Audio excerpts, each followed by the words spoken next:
Hi guys, this is gsno.com and I'm here with the unboxing of the Oppo Reno 4 Lite. We're dealing with a quad camera mid-range phone which is related to the highly successful Oppo Reno 4 Pro 5G, which I've already tested and I was quite impressed by.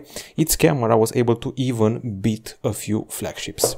Now this is the Lite version and it surprises us with a total of 6 cameras.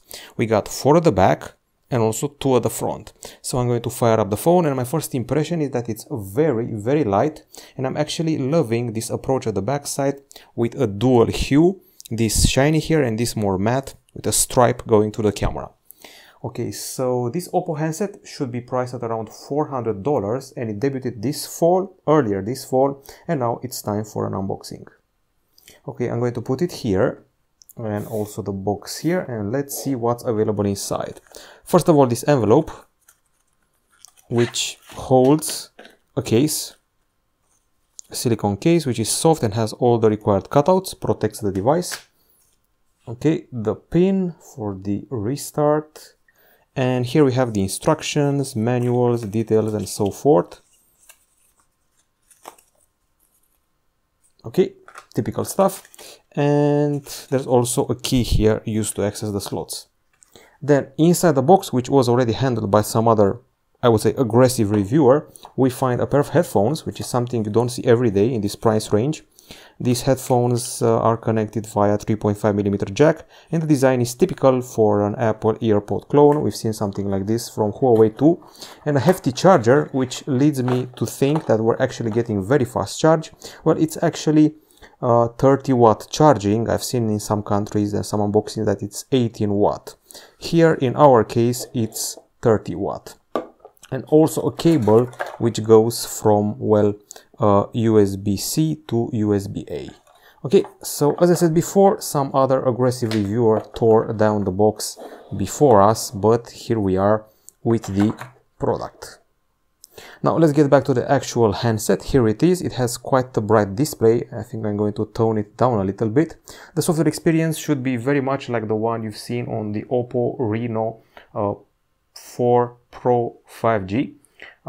So there's that. Now, as far as the build is concerned, this is definitely plastic material, but it's quite good looking plastic. We also should have a metal frame here, and of course at the front there's glass. If you want measurements, well, it's 7.4mm, which is actually quite slim, even though the camera does protrude a bit with its lenses, and it weighs only 164 grams. There's a dual pill-shaped cutout here for the selfie camera, and it's a bit better looking than the one on the Huawei phones. And if you do like this, something like this, you can see the camera lighting up in a nifty fashion. It's a gimmick, but some people may love it. Okay, so don't think I forgot anything except for the color. Well, this hue is the matte black. There's also a magic blue, which I definitely love. And other things we're mentioning, well, the screen you're seeing right here, which is quite bright, is an AMOLED with a 6.43 inch diagonal and a resolution of 2400 over 1080 pixels. It's got a 20:9 aspect and Gorilla Glass 3 protection. Now, aside from that, there's the punch hole, which I already mentioned, and inside the phone we find the inside the phone we find the CPU, which we don't see every day nowadays. It's the MediaTek Helio P95. It's a 12nm octa-core processor, which is accompanied in this case by 8 gigs of RAM and also 120 GB of UFS 2.1 storage and a microSD card slot. The battery is a 4015 mAh unit with 30 watt charging. It's supposed to be juiced up in about 30 minutes up to 50%. The fingerprint scanner is embedded into the screen, just in case you're wondering, for the sake of security. Aside from that, we have a dual selfie camera, as I mentioned before. It's here. It's a combo of 16 and 2 megapixel, with the 2 megapixel one being for bokeh. If you go to the back side, there's an interesting feature. Aside from the huge flash, these two are the strong cameras, 48 megapixel with a Samsung sensor, 8 megapixel ultra wide, and these two fellows here, they're both 2 megapixel cameras, they're both bokeh cameras. It's a double bokeh for an improved portrait capture, and also you can also take video bokeh with this handset. Okay, and by the way, I also used Face Unlock earlier, not just the fingerprint scanner in the screen. The main camera is able to film in 4K at 30 frames per second, and the interface is similar to what you've seen on the Oppo Reno 4 Pro 5G. It's a mouthful, I always mess it up and try to get back to it. Okay, so the handset is a dual SIM unit, which we're getting here.